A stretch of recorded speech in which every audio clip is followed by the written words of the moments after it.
I'm sure that a lot of you remember my Fora LP286L laptop Amfest find.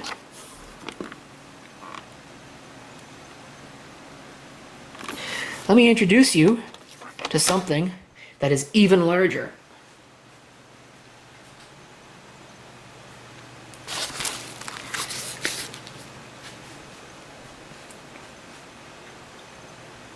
That's right, I am now the owner of a Toshiba model T3200. I am not wrong, but size-wise they're actually closer than you might think.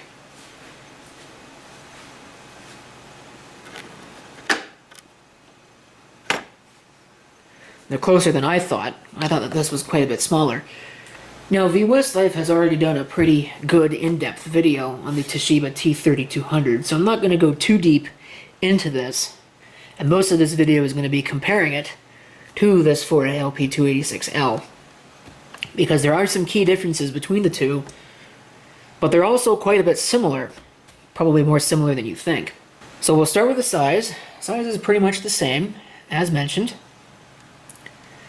You see a cooling fan there.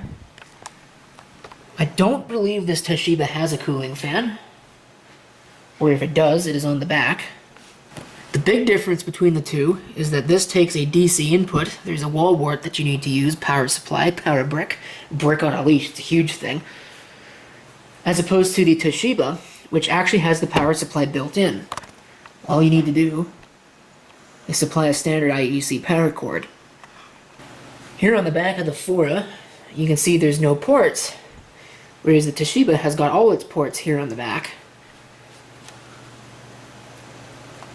Communications, serial port, printer port, also used for an external floppy, dip switches for setting system settings. This lets you select whether it's an internal floppy connected to A, external floppy connected to A, external connected to B, or printer. And of course, there is your video output. I don't believe this Fora has a video output. There's a serial port there. Another serial communications port, and a keyboard, which is the PS2 type.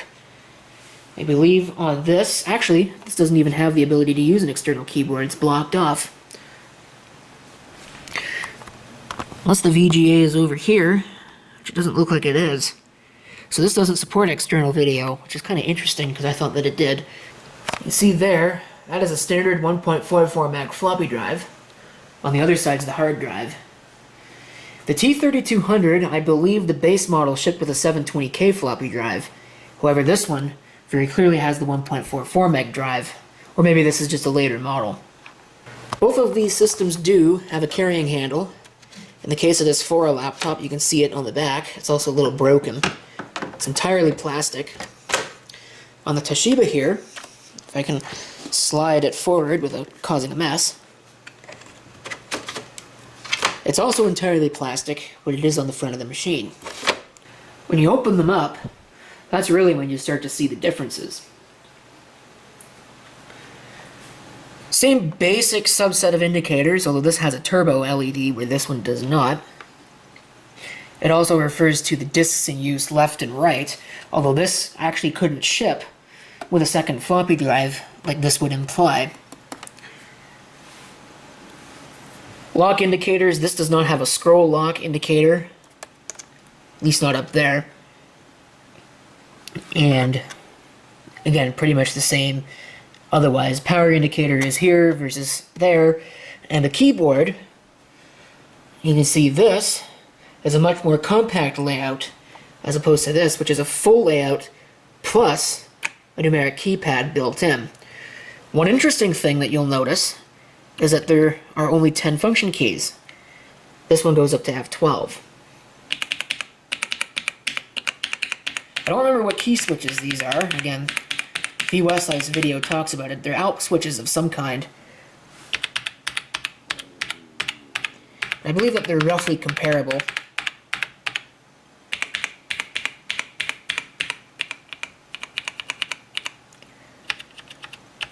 This one might have more of a dampening action on the keys. The displays are completely different. You can see this one has got an LCD, and this is an electroluminescent backlight LCD. There is the contrast control. There is no brightness control. Or at least it doesn't look like there's a brightness control. There might be one somewhere else. Sometimes there's a wheel somewhere that you can use to adjust the brightness on those. This uses a gas plasma orange display. There's the brightness and contrast on the side there.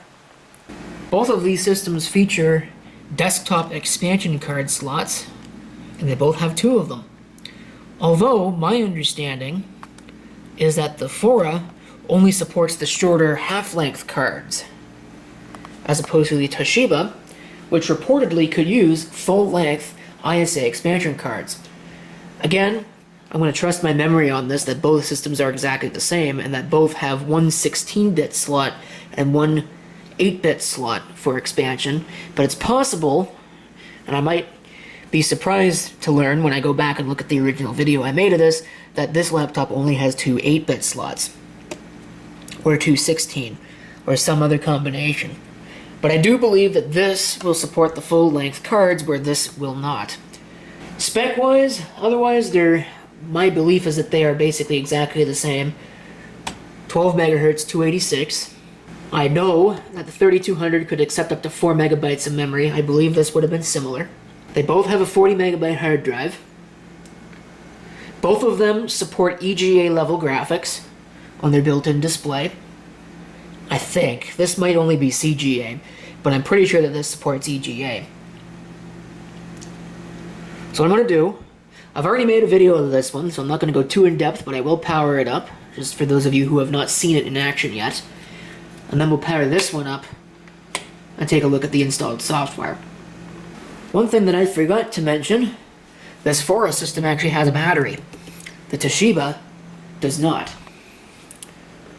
And you can see the positively massive brick on a leash power supply that this uses. This is what laptops were back in the day. Let's see if it still works.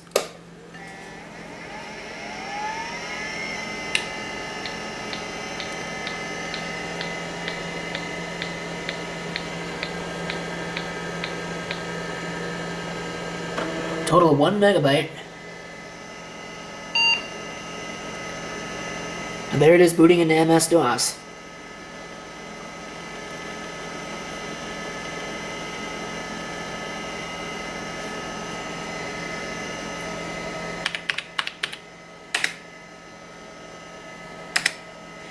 Time and date's not quite correct on that. There you can see. You can see how hard it is to read this display. That's basically this machine.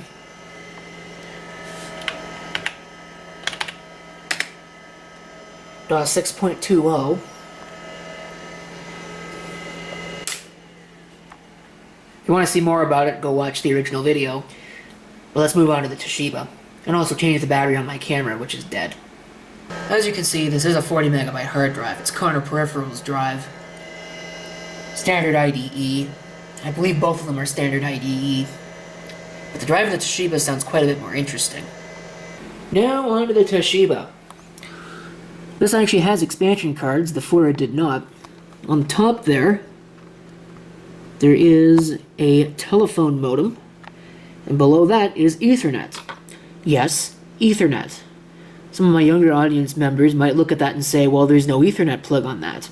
To which I say, yes, there is. There's 2 of them, in fact. This card predates the introduction of what's called 10 base T and the RJ45 connector. So what you have is 10 base 2 coax, and that is for an attachment unit interface. It's a DB15 that you would use to attach a transceiver and connect to your network. Now, let's go ahead and power this thing on. You're probably going to see a lot of flickering on the screen. I'm going to see what I can do about that, but unfortunately there's probably not much that I can do. These screens are notoriously hard to take good video of, these gas plasma displays. Here we go. Or not.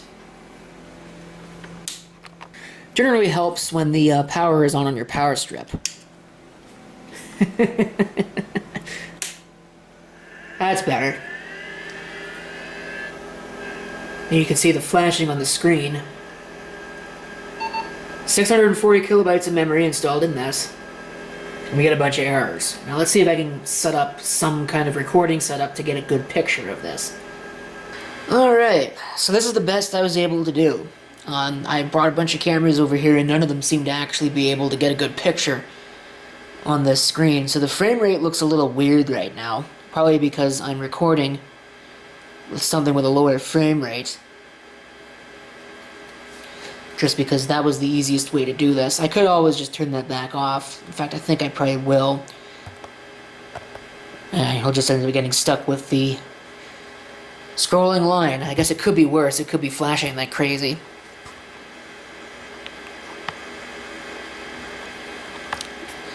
So, default settings will be used. We'll press F1.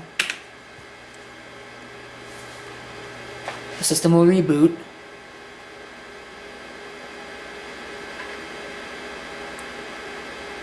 For 1 megabyte this time. So now we're booting onto whatever's on the hard drive.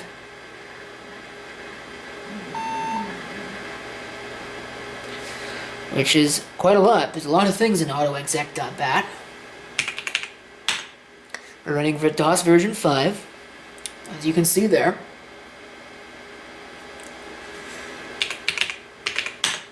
Take a look at what's on the drive. Here you can see this keyboard does have a couple of keys that stick pretty badly, as you can see. Particularly the Enter key. That seems to be the only one that I've found that really sticks badly.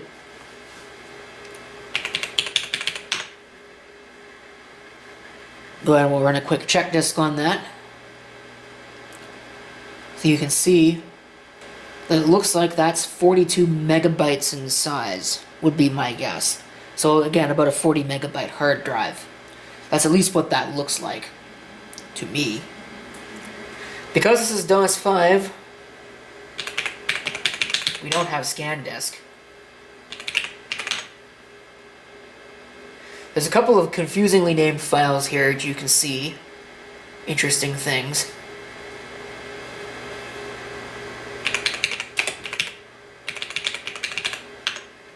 Take a look at the config.sys file, how this has been configured. You see we're loading the EGA device driver there. You might be able to see. And a couple of special modifications.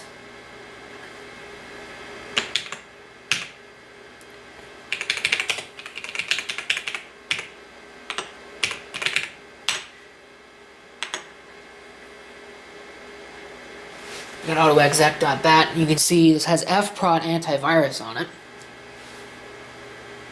And a couple of other things here. I believe that's a Zircon Ethernet card that is in there. So there's certainly some programs that are missing. Like for example this cutil, that's not there anymore. You can go ahead and take a look here. Bring the arrow keys on this. They're inside the numpad. So again, a couple of things that are running.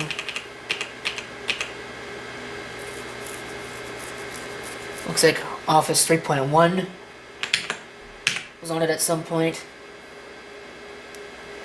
I believe that the util folder, nope, the util folder is there. But there's nothing in it, so that's all gone.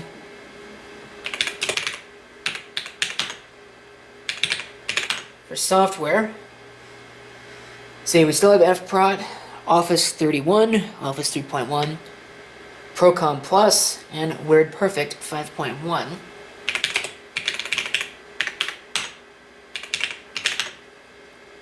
Take a look in here.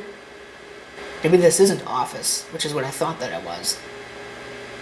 Yeah, WordPerfect Office. So it's not Microsoft Office.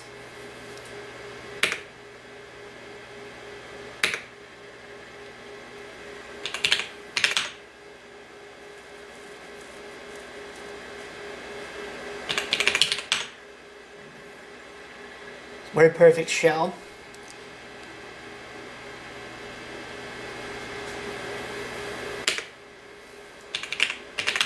Go ahead and get out of that. Looks like there's a couple of other things in here.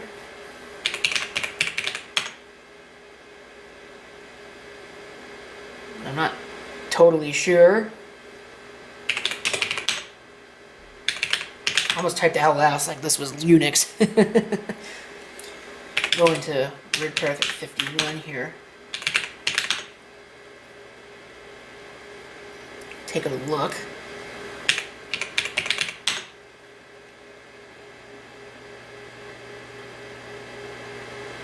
So you can get an idea for what we've got in terms of hardware, what this is emulating. 286, no coprocessor equivalent on this. I don't have the high memory loaded, but there is 1 megabyte total. It's an enhanced keyboard, EGA emulation, and of course the usual stuff with the hard drive, etc. There's our auto exec. There's our config.sys, and that's pretty much it.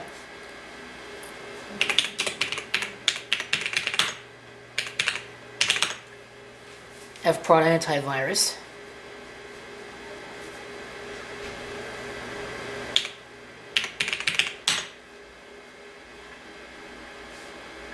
Just go ahead and run that real quick.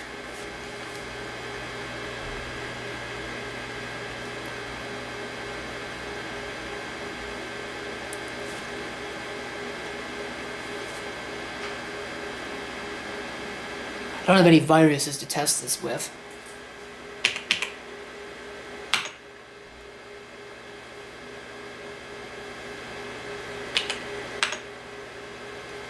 So now there's some, well, there's information about a whole bunch of different viruses.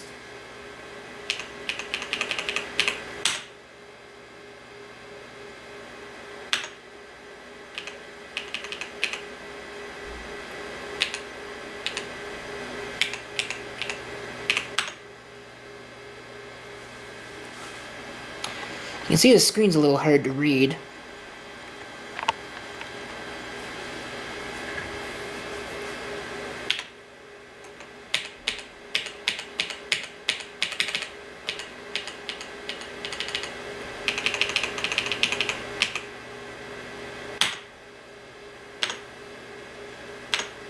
So, anyway.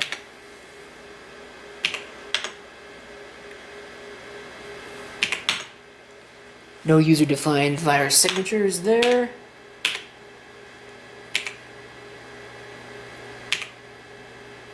Can run a scan. See if it sees anything. I don't think it will. I think I've run this before. We are certified virus-free. You might not think of a DOS computer as being one that has viruses, but trust me, it does. It'd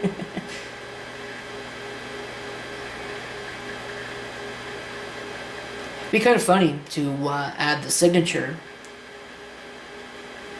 of the antivirus program into this as a virus. That'd be funny. No viruses found. I did hit report, but I think it disappeared. Because of course the enter key sticks. I think that's pretty much it. When we can run fdisk, display the partition information, and you can see that yes, we're looking at 40 megabytes. I'm not sure where in the machine the hard drive is, but I got the camera right beside the computer now. Let's have a listen.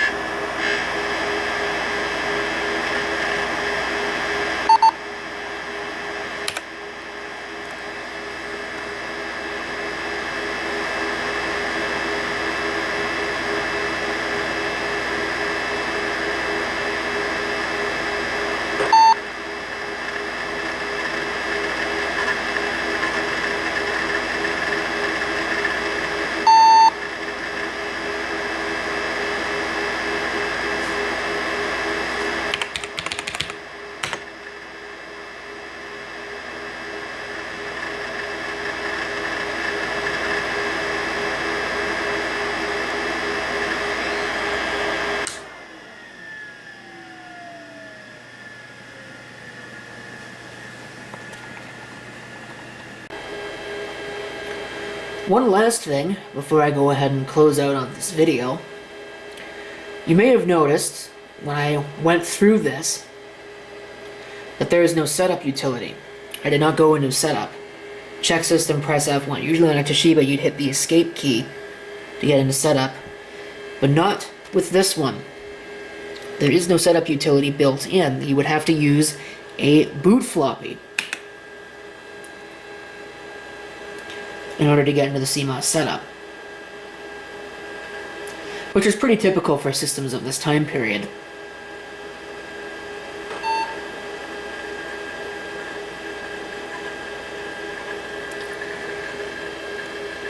The date and time is obviously not being kept.